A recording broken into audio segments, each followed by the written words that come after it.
home ownership or wealth creation. Discover how your first property decision could make or break your financial future. In this video, we're going to cover something controversial because it's going to break down the traditional views of home ownership. We're going to look at two different scenarios, one where home ownership is prioritized and the other one where wealth creation and investment properties are being prioritized. For those of you who don't know me, my name is Jathu.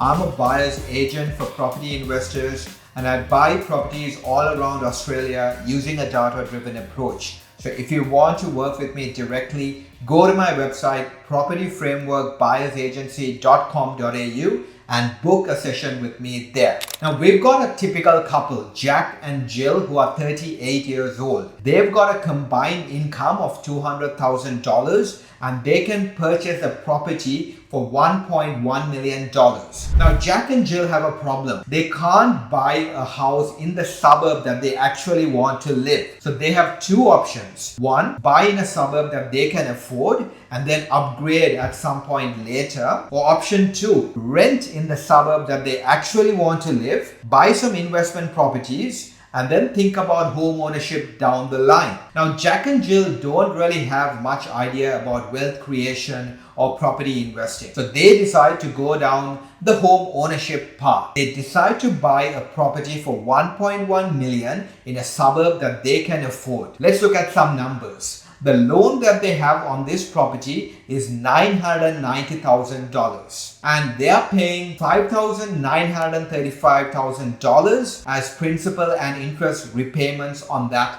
loan.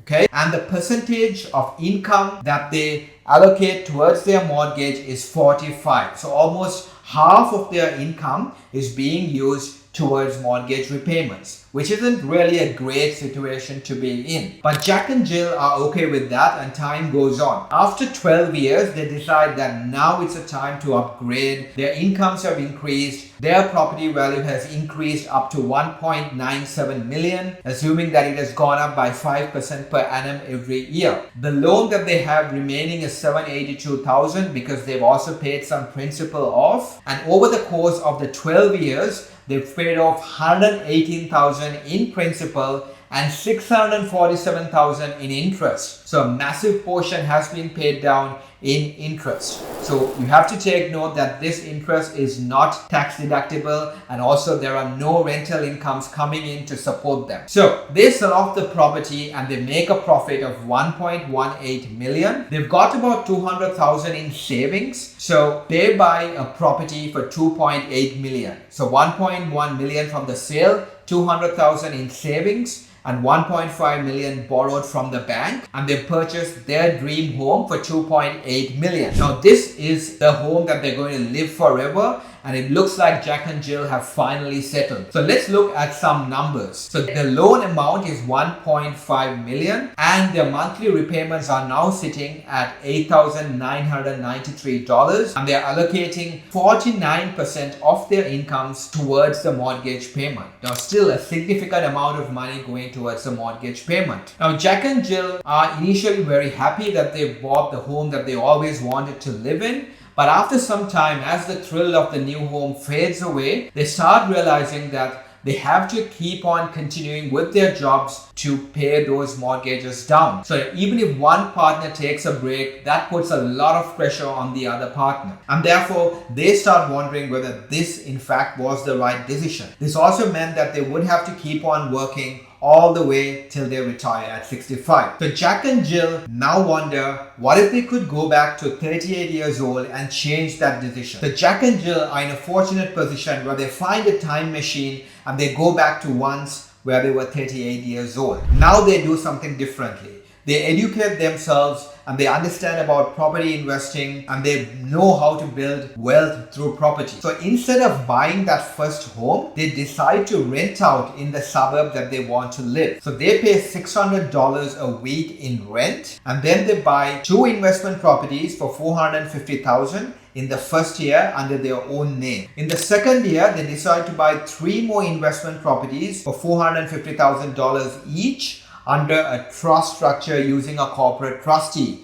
This helps them preserve their borrowing capacity and buy properties down the line. Let's look at this cash flow chart for Jack and Jill, which is showing the summary of their property investment. Now, this cash flow chart represents the total rental income minus the mortgage repayments, the council's fees, the insurances, the property management fees, and any other maintenance expenses. So after year 2, after they bought 5 investment properties, you can see that they are negatively geared by $48,000 for the second year. So, which means that they have to allocate about $4,000 a month just to hold on to their investment property. Okay, of course, some of it could be claimed back on tax, but a significant portion has to be allocated for those investment properties. And 50% of their income is going towards maintaining the investment properties and also paying their rental expenses. But you can see it started to get better year after year. As the rent starts to increase,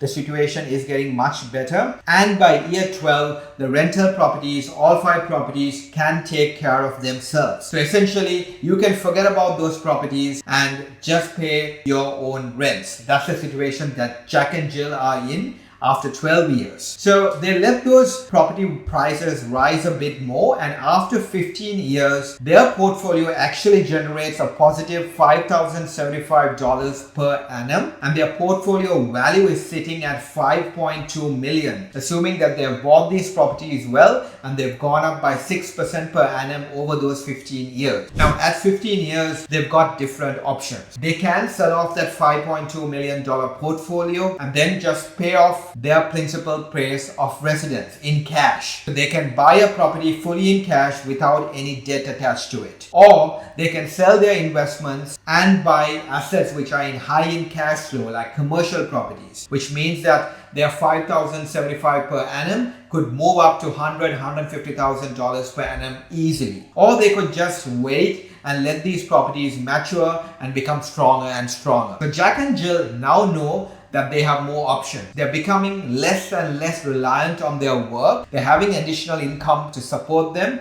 and they have a portfolio of $5.2 million to keep as a backup in case of an emergency. They're not really reliant on their jobs anymore. That's the key message here. So Jack and Jill find this to be a much better situation. They're happy they took that time machine and went back to the past and changed the decision and changed their financial future. This isn't me against home ownership. Yes, there is a lot of security and a sense of belonging when it comes to home ownership, but it can also severely dampen your wealth creation prospects if you're on an average income of around that $250,000 combined. So if you want to build your wealth, then focus on those investments first, build out that base, build out that portfolio, and then think about transitioning to home ownership. And this way, you would have a better financial future. So guys, I hope you found it useful. If you liked it, please like and subscribe to my channel, and I'll meet you in my next video.